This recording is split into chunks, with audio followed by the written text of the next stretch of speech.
இரட்சகராகிய இயேசு கிறிஸ்துவின் நாமத்தினாலே உங்களுக்கு என்னுடைய அன்பின் வாழ்த்துக்கள். இன்றைய நாள் தியானத்துக்காக தேர்ந்து கொள்ளப்பட்ட வேத வசனம் எஸ்தரின் புஸ்தகம் 6வது அதிகாரம் 1வது வசனம்.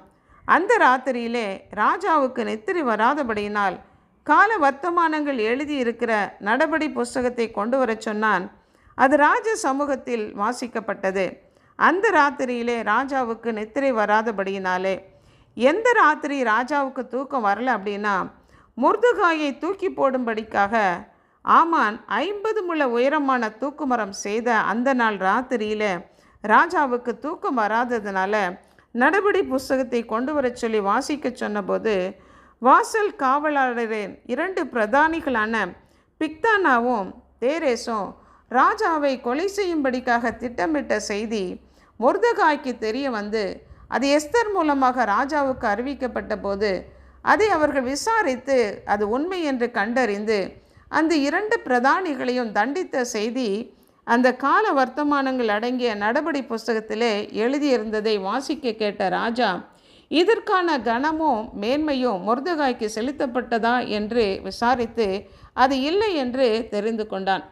ஆமான் தான் செய்த அந்த தூக்கு மரத்தில் மொர்தெகாய் தூக்கி போட வேண்டும் என்று ராஜாவிடம் பேசுவதற்காக வெளிமுற்றத்தில் அவன் வந்து நின்ற செய்தியை பார்த்த உடனே ராஜா அவனிடம், ராஜா கனம் பண்ண விரும்புகிற மனுஷனுக்கு என்ன செய்யணும்னு சொல்லி கேட்டபொழுது, தன்னைத்தான் ராஜா கனம் பண்ண விரும்புகிறார் என்று அவன் நினைத்தவனாய், ராஜா உடுத்தி கொள்ளுகிற ராஜ வஸ்திரமும் ராஜா ஏறுகிற குதிரையும் ராஜ முடியும் அவன் மேலே தரிப்பிக்கப்பட்டு பிரதான பிரபுக்களை ஒருவனுடைய கையில் இவைகளெல்லாம் கொடுத்து அவனை அலங்கரித்த பிற்பாடு நகர வீதியிலே உலா வரும்படி செய்து, ராஜா கனம் பண்ண விரும்புகிற மனுஷனுக்கு இப்படியே செய்யப்படணும் என்று அவனுக்கு முன்பாக கூறப்படணும் என்று சொன்ன உடனே ராஜா சொல்லுகிறான், ராஜா அரண்மனையின் வாசலிலே உட்கார்ந்து இருக்கிற மொர்தெகாய்க்கு இந்த பிரகாரம் செய் என்று சொன்ன உடனே, இதில் நீ சொன்ன எல்லாவற்றிலும் ஒன்றும் தவறாதபடி செய் என்று சொன்ன உடனே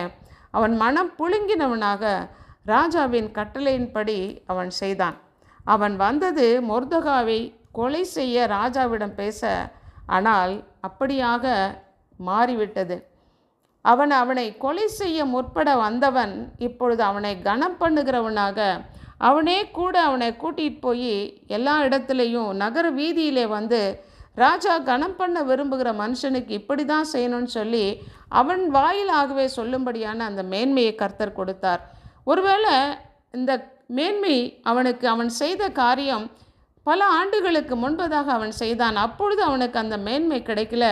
அதை ஏற்ற வேளையிலே ஆண்டவர் மொர்தெகாய் கொலை செய்யும்படியாக ஆமான் திட்டமிட்ட அந்த நாள் ராத்திரியில் ராஜாவுக்கு தூக்கம் வராமல் செய்து அந்த கால வர்த்தமான புஸ்தகத்தை வாசிக்கும்படி செய்து அதற்கான அந்த மேன்மையை சகலத்தையும் அதனதன் காலத்திலே நேர்த்தியாய் செய்கிற தேவன் கரெக்டான அந்த வேளையில் கர்த்தர் செய்து அவனை மேன்மைப்படுத்தினார் என்று சொல்லி பார்க்குறோம்.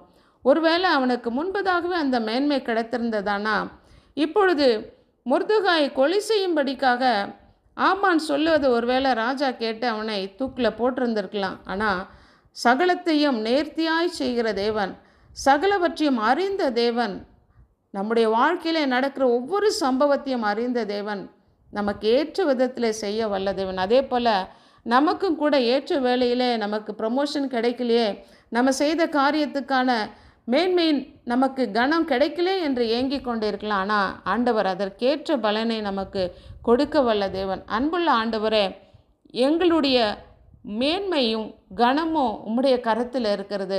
சகலத்தையும் நீங்கள் அதனதன் காலத்தில் நேர்த்தியாய் செய்கிற தேவன். நீங்கள் உம்முடைய கரங்களுக்குள்ளாக எங்களை அர்ப்பணித்து ஜெபிக்கிறோம். இயேசு கிறிஸ்துவின் நாமத்தினாலே ஜெபிக்கிறோம் பிதாவே, ஆமென்.